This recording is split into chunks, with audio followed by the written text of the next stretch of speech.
I lost everything, my immediate family was killed in the war. My name is Ishmael Beah. I am an author and I'm also a human rights activist. And by age 13, I was fighting as a soldier. Being a child in war, it's difficult. You learn to function in madness very quickly, and often you're exposed to extreme levels of violence that you've never even heard of. While we had gone on one of these missions, there were a few people who showed up, and I vividly remember them wearing this thing that says UNICEF on the end. So they had some talk with the commander and said, we're going to recover from the war and become a child again.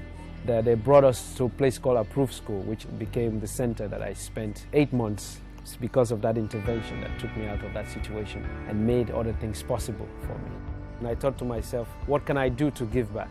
So I decided to be an example for both people coming out of the struggle, but also people who are doing that work to assist people coming out of that struggle.